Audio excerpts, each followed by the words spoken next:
Well, hello, everybody. I'm here with the very famous, very amazing Captain Charlie Plumb.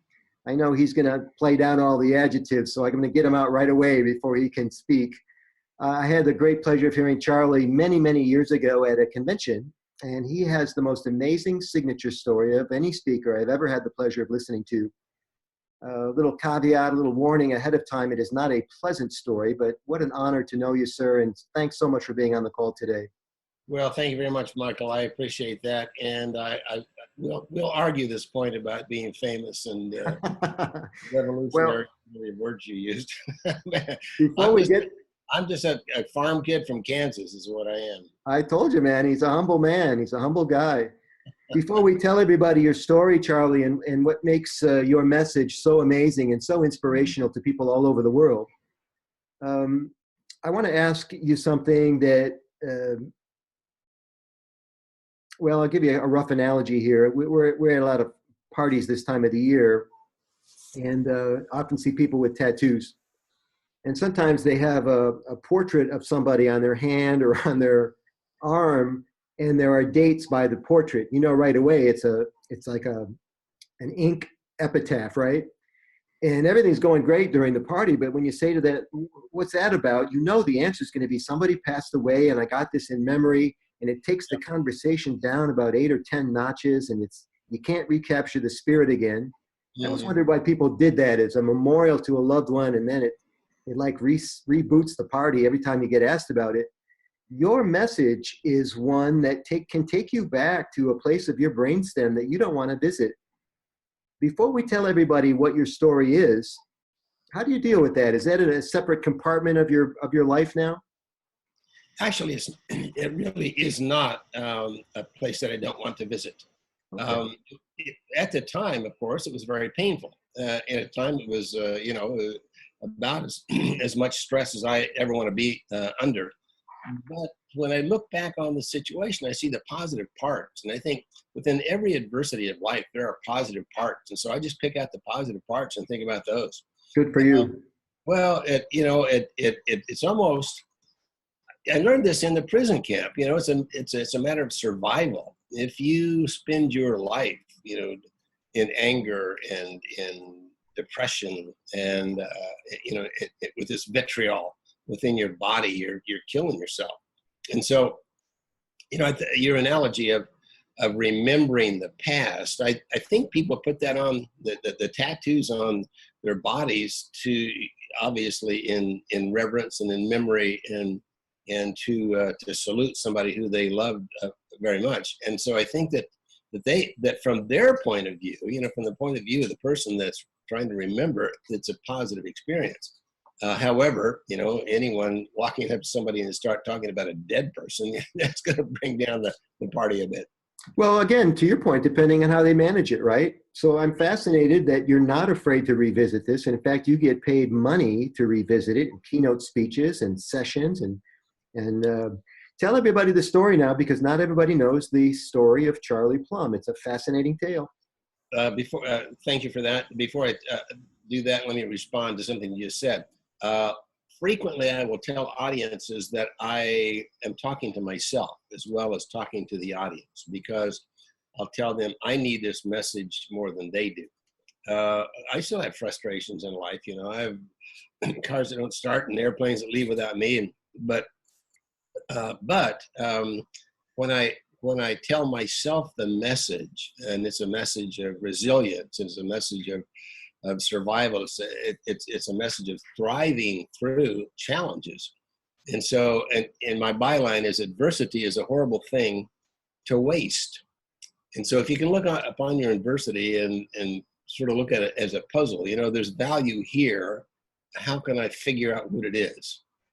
So the story is this. I was a fighter pilot in Vietnam, flew 74 successful combat missions, had a pretty good career going for myself. I was flying the F-4 Phantom jet, hottest airplane in the world at the time.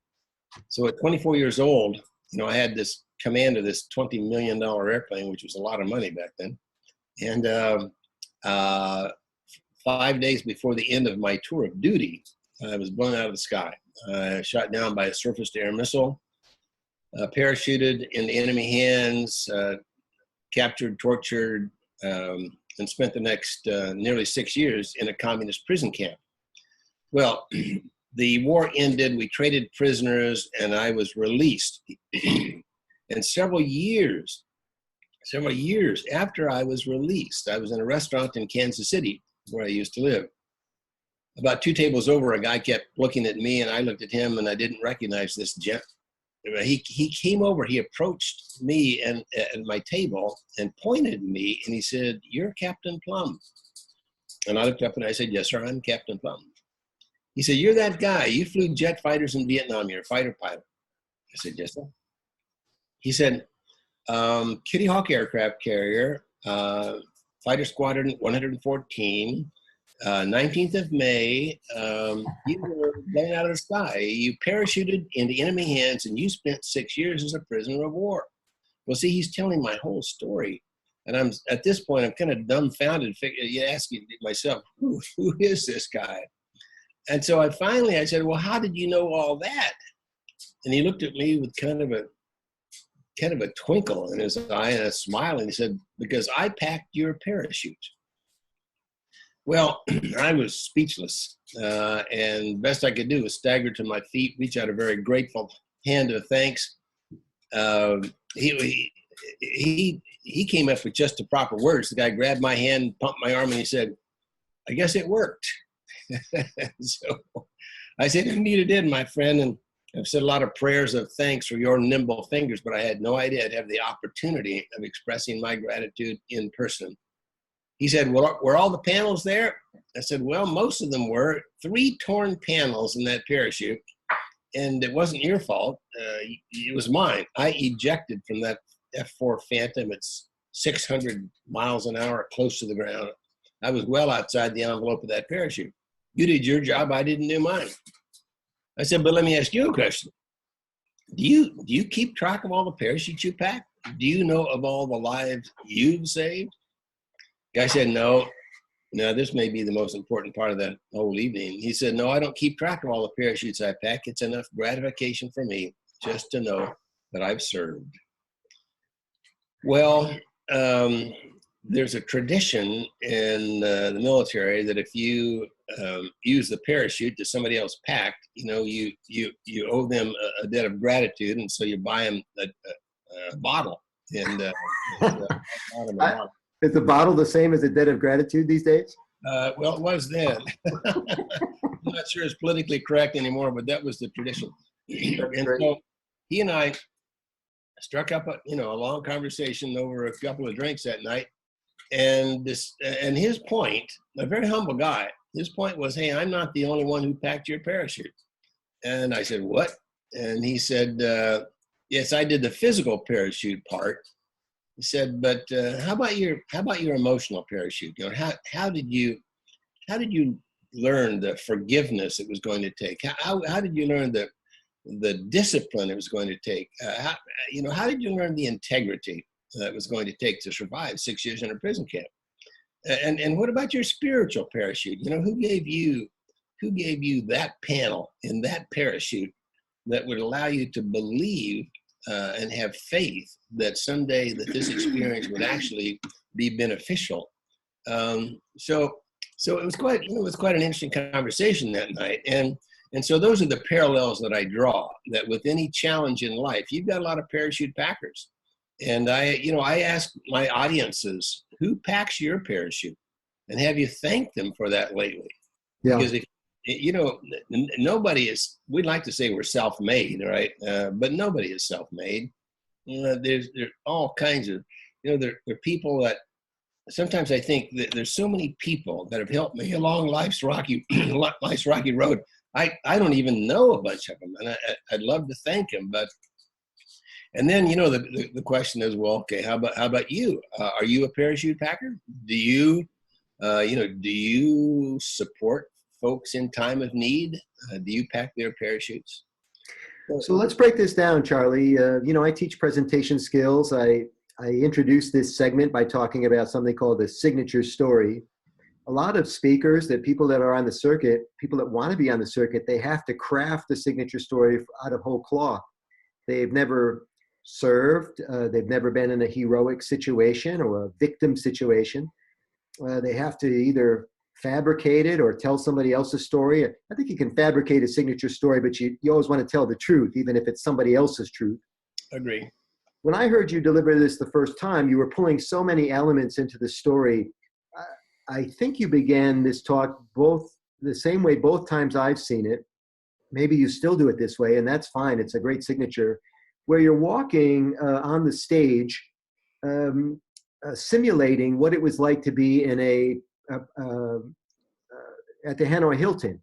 Is that correct? Yes. And there's a certain number of steps, and that's how many steps you go on the stage. Is that true? That's right. That's exactly right. And the prison cell that I was in was 8 feet long and 8 feet wide. And so I begin my presentation in silence, just pacing 3 steps one way and 3 steps the other. And the audience can hear my footsteps, but I'm not seeing anything. And in most situations, when I can do it this way, I do it in darkness as well. So the audience. I've seen a light on the, what do you call it, the filter on the light where it actually looks like bars. And I don't know if you can do that every time either, but you're doing your best to simulate, because none of us could ever imagine what this is about. But a signature story is helping the audience imagine that they're in the same situation. And I think the way you deliver this there's a lot of theater in it, and it's brilliant. Well, thank you very much, and I appreciate your response to that, because that's exactly what I'm trying to do. I figure if you can't bring that audience into your world, you get into their world, then all it is an interesting war story. You're just talking. I think there is some magic in what we do as speakers, and I never ask speakers to divulge their magic tricks. I have a few of my own. I don't mind talking about them, but I don't tell everybody overtly what they are, especially before I do them on stage. One time I saw you, I thought, I think he's got a microphone on the stage, maybe one of those PZM pressure sensitive microphones, because his walking sounds, I mean, it's almost like this has been staged as a musical or as a play. Yeah. Care to comment? No, I do use a PZM microphone. I knew it. And I don't think that's a takeaway at all, because in some rooms, like some of our platforms, the stages are carpeted. Oh yeah. It would be a takeaway completely from the routine, right? That's right. In fact, in my speaking contract, I asked an uncarpeted stage, and because and when they can't come up with this, I say, it adds, I don't know, 3% to the presentation. I can certainly do it without it.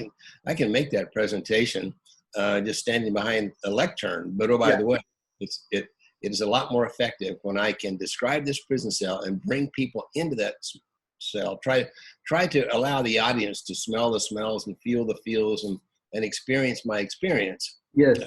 So let's stay with the simulation for just a minute. Your speech, like most keynotes, is about 45 minutes, yeah? 45 to an hour. Mm-hmm. How long do you spend in the cell? Because at some point, and I don't remember the exact transition, at some point you leave the cell as part of the story, and you're now helping us understand the different metaphors of the different types of parachutes and that sort of thing. How long do you actually stay in the cell? How many minutes of the 45 minutes? 4 to 5 minutes. 4 to 5, okay. 4 to 5, and I do that theatrically as well. What I try to do, ideally, what happens is I start in darkness, in silence when I start to speak. Have a light which defines this 8-foot space. Yes. So I'm speaking in that light. When I start into the humor of the presentation, then I bring up the house lights so that it expands and allows me to go back into my background and the connection between my life story and the audience. So there's theater to it. Now I will tell you this: it didn't start that way. Well, first of all, it was probably 15 years after I started speaking that I even ran into the guy in the restaurant. So I never even told that story. That story wasn't told until 15 years after I started speaking. The other part is the pacing part was probably, it was probably 10 years after I started speaking. I decided that I could attract the attention of an audience by silence and darkness, because they aren't expecting it. It's a surprise. You know, they're wondering, well, why don't they turn on the lights? You know, You'll appreciate this as a veteran. I'm told, of course, I didn't experience it in person, but I'm told that Winston Churchill used silence very effectively at the beginning of his speeches. Have you heard this as well? Yeah, I have been told that as well. Waiting for people to settle down, and then he coughs, and then they settle down some more, and then he fishes out his spectacles, and finally, like you can hear a pin drop, and then it came out with this big booming voice, and it was a bit of theater there as well. I can tell you, the first time you do that, it's scary. You know, the first time you stand on the stage and just look at people without saying anything, it really is frightening, because you know that they are expecting something that you are not delivering. And I love the silence. I do a lot of sales coaching, and I tell people the best sales presentation is when the salesperson isn't speaking. that's right. Because that allows the other person to convey, right? So when the lights come up and you're injecting humor, you're starting to get some feedback from the audience other than utter silence. Right. So a couple of things I'm really enjoying about this. Most young speakers, they like to speak extemporaneously. They don't even like to practice. They don't even like to time their speech. Yeah. And we know that the real gifts come from telling the story not 1,000 times, but 2,000 times, because that's when the layers and the flavors, right, and the tones start to emerge. And in some cases, like you say, this rarefied special introduction of the pacing. I imagine you rehearse the pacing because you have to stay in the light. How else would you know unless you rehearsed it? That's exactly right. As a matter of fact, I have tape that I'll put on the stage to make sure that I am pacing in darkness where that light's going to show up. Otherwise, I'm off kilter. Love it. But you're absolutely right, and I think it does take a couple of thousand times. And what happens, or at least it has happened in my career, is that I get accustomed to telling the same story almost to the point. Now, my wife says I go on autopilot, and she doesn't like that because she gets scared when I'm on autopilot. But being a pilot. But what happens is when I'm on autopilot, then that allows my brain to think about the next step, or to think about the variations that I can put in here. And sometimes it's just an intonation. You know, sometimes it's a gesture. Sometimes it's pausing a half a second more than I did last time. But it allows, doing it 2,000 times allows you the freedom to think about what you're doing. And so rather than worried about, am I saying this exactly the way I said it before? And recalibrate afterwards. Did that extra pause benefit the audience? Did it benefit me as a speaker or you as a speaker in some way? I agree. You probably had a chance to meet some stand-up comedians and other people who do similar types of work. The comedian has to tell the same joke every night. I mean, that's why he's on tour. He's supporting the album, or he's backing up the HBO special. He can't change the joke appreciably, but he can do the different shadings of the joke, right? And I've heard comedians say they adjust it based on what city they're in or what part of the country. Maybe speak a little bit more quickly on the East Coast, slower in the South. Do you notice any differences in your delivery based on geography? Yes, but probably more than geography is just the personality of the audience that I'm talking to. If I'm talking to young people, if I'm talking to executives, I'm talking to, I mean, some of the wild audiences that I've talked to in the past, and I have to reframe the reference. An ag audience in the Midwest. I spoke to the Iowa pork producers. In fact, I was in the program right before they crowned the Miss Pork Iowa. It could have been worse. You could have been her opening act. Yeah. They gave her a dozen roses that were made out of pork skin. Yeah. Anyway, so to an audience like that you try to pick out what their joys and concerns are. You try to pick out what the buzzwords they use, Right. and try to use those. And and sometimes I give them the caveat: hey, I can't just march in here and speak your language, but oh, by the way, I can make you realize that I've done some due diligence, that I care. I care enough to have spent some hours trying to figure out who you are. And let's talk about that. So we've got a guy who's a veteran speaker, very successful in his business, mastered the trade craft, has told the signature story 2,000 times, but he still wants to know who he's talking to. The old axiom, know your audience, right? yes. How do you do that? Do you talk to the people that hire you in advance? Is there a form that you work them through, or some sort of a fill in the blank thing? What's your method for getting to know the audience? I have a 2-page questionnaire that I send to the to the sponsor, and ask them to fill in all these blanks, and then and then I want to talk to them personally, so I have a conversation with them maybe 2 or 3 weeks before the presentation, and they're usually the senior people, they're the big shots. And then I say, well, I want to talk to one of the lowest guy. I want to talk to the janitor. I want to see one of the little shots. The little shots. And it's really interesting because lots of times the senior people in an organization don't really know what's happening. They don't know the feelings of middle management and what's happening on the cutting room floor. And so. And the way I look at it is, say, my audience, I'm trying to please the senior management of this outfit, but oh, by the way, the audience is not necessarily the senior guys. The audience is how can we make this work for the team? And so and then I try to show up early and get a feel for what's going on. And if I'm a keynote speaker after dinner, I'll come in the night before and spend all day in their meetings and figuring out, what they laugh at, what they cry at, figure out what the buzzwords are.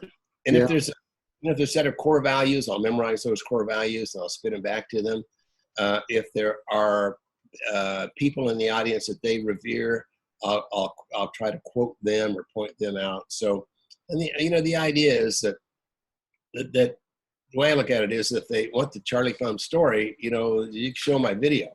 But if they really want me to get into the hearts and minds of the audience, I need to be there. Yeah. So. I heard a phrase the other day that said that we use presentations and brochures. Sorry, we use websites and brochures to inform people, but we use presentations to change behavior. You're exactly right. You're there for a much more meaningful job than to just entertain or inform people about what it was like. You want them to be different.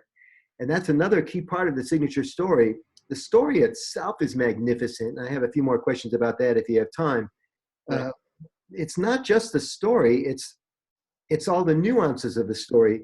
The parachute as a metaphor, a psychological parachute, intellectual parachute, spiritual parachute.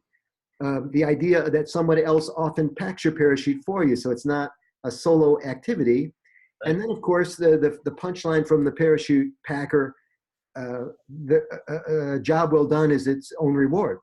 Right. And that's a long way from being in a POW in Vietnam, right? This idea of a job well done is its own reward. So you're covering a lot of ground in 45 minutes. I think it's a magnificent piece of theater. Well, thank you very much. I appreciate that. I try awfully hard to connect. And I recognize that, I can tell the blood and guts of a prisoner of war, and people have seen that. But, first of all, it has very little value because it's a long way. It's an experience that very few people, I hope and pray, will not have that experience. And so what is the connection? What is the connection? And so I try my best to explain to them that the biggest problems that I had as a prisoner of war are the biggest problems that they have. Problems of frustration and humiliation and failed marriages, a lost opportunity, failing a test, or getting fired from a job, or a divorce. And And what I'm saying is that these experiences, these adversities in your life can cause the same response that you could expect from a prisoner of war. And so to me, that's the connection. And it turns out that it's not really a war story at all. It's a story of a guy with a problem. And hey, we all have problems. Well, this idea of relevance is really important. I think if anybody watching, any student of speaking or presentations is paying attention, almost everybody that gets in front of the stage, or gets on the stage, goes through some process of letting us know that he's just like us. Yeah. Or that she is just like us. It may not even be true. In fact, those are the least believable and least authentic presentations when the guy finishes his thing and I'm like, yeah, you're not like me at all, man. We spent 45 minutes trying to convince me of that and I didn't buy it. So some people have trouble getting this across. You mentioned blood and guts a minute ago, Charlie. One of the big challenges that speakers have these days is we yak too much. We go on and on and on. Mm-hmm. And this idea of being concise and getting to the point and trimming all the fat from the bone has become a lost art.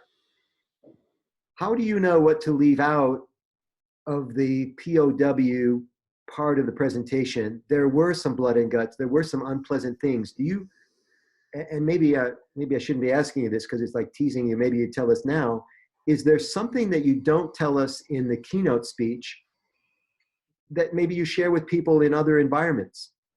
Or do you let it all hang out? Do you not edit at all? Well, it's a good question. There are certainly there are some stories that I'll tell my buddies, the guys I was over there with, we get together, we have reunions and we talk to each other, and there are stories there that are applicable one to another. And of course we're all men. And so we got the kind of the locker room language going on there. And so those are some of the things that I don't tell an audience. And of course, in this day of political correctness, which I rue, but I have to be careful not to offend as you do. And so I won't tell some of those stories, but other than that, and I don't go, I talked a little bit about the torture, and if people want to know exactly what it was like, and a lot of people do, I will tell them, but I don't offer that without asking. But the whole idea of trying to detect what in your presentation you should leave out is very timely for me because I'm preparing for a TED Talk.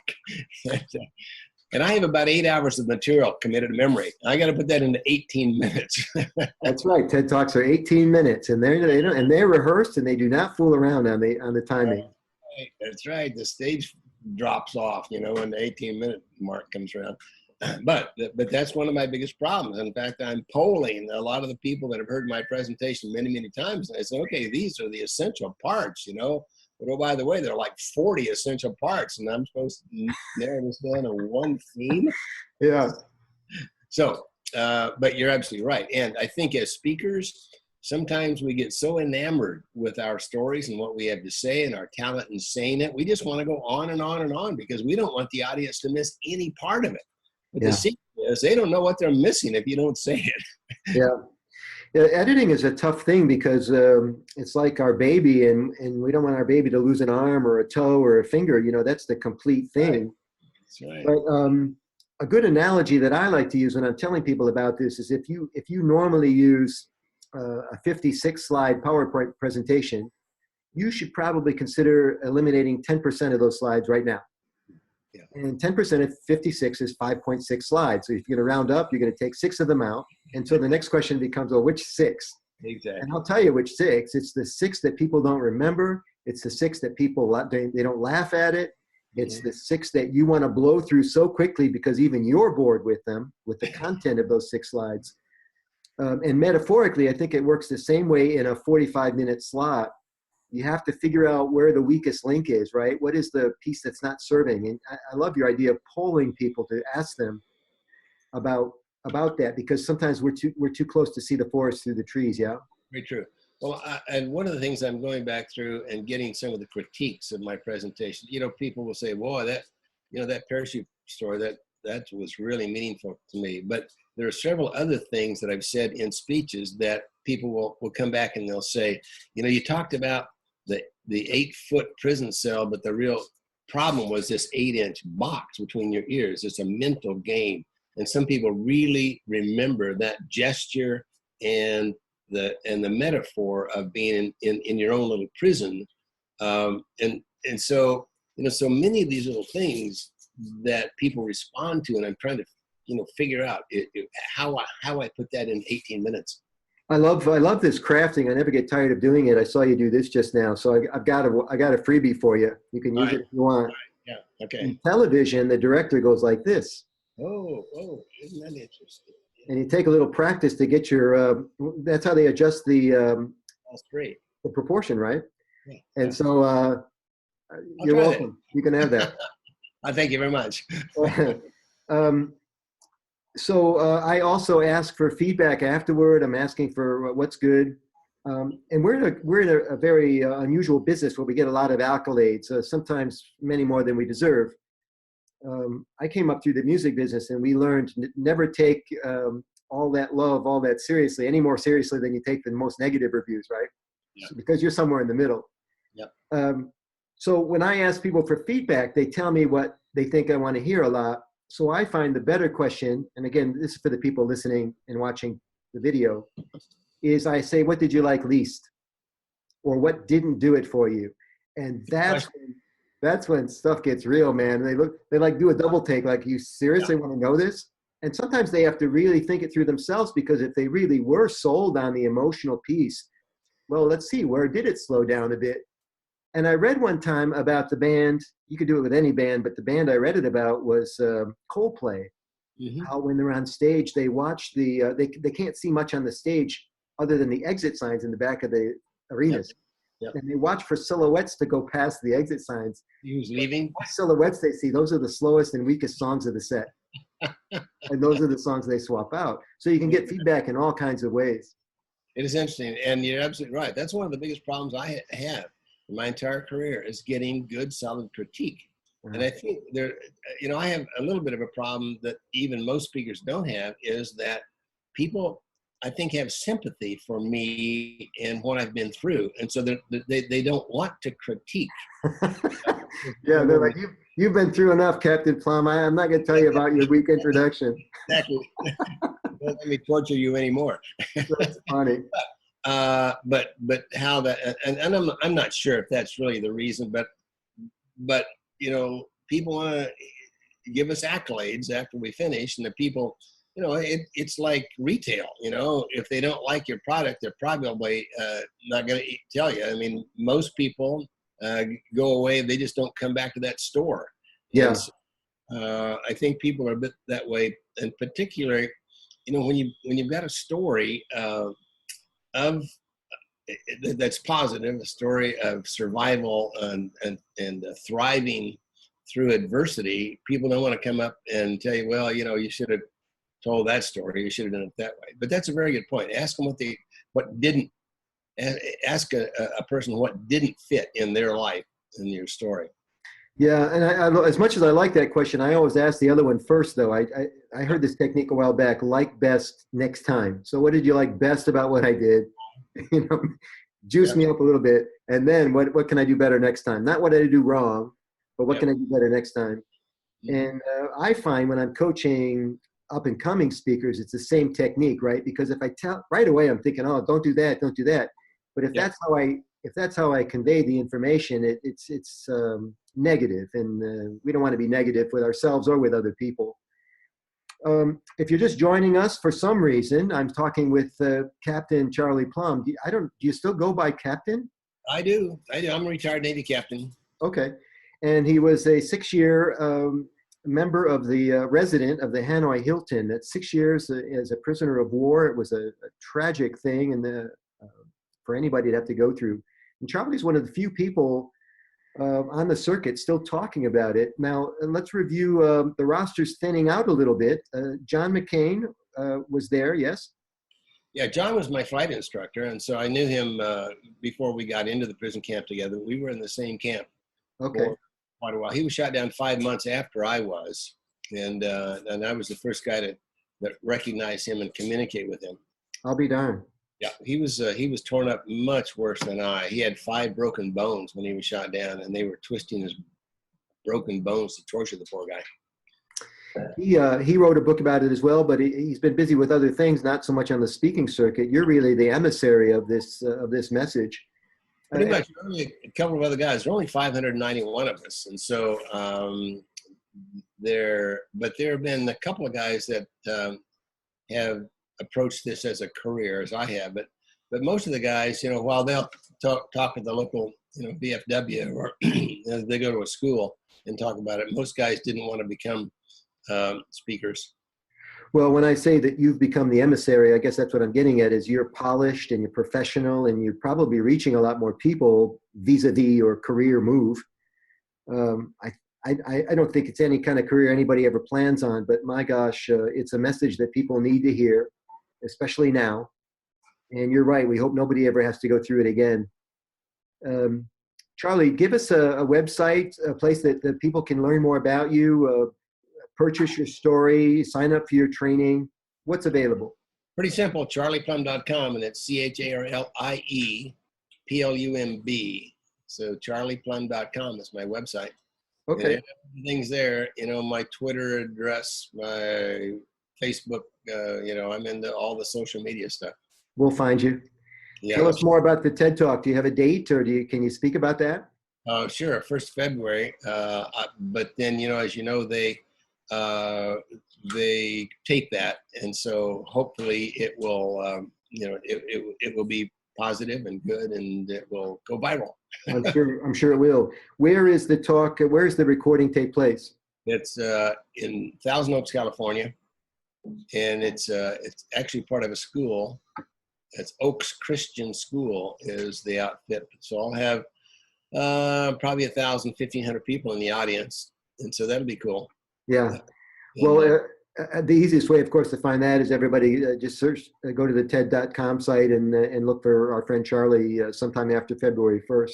And I'll have it posted on my website if it's good. I'm sure it'll be good. Charlie, you're an inspiration, and you're also very good at what you do. I'm so glad we had a chance to talk today and share some trade secrets with some speakers and presenters that are coming up. Thank you very much, Michael. I appreciate that, and I appreciate what you do. You're a real pro. Thank you, sir. Thanks for staying with us. And more information about my programs and products, everybody, at michaelangelocaruso.com. And if you want to message me there, we'll see a video of this later with Charlie and also a podcast version. Thanks, Charlie. Thanks, Michael.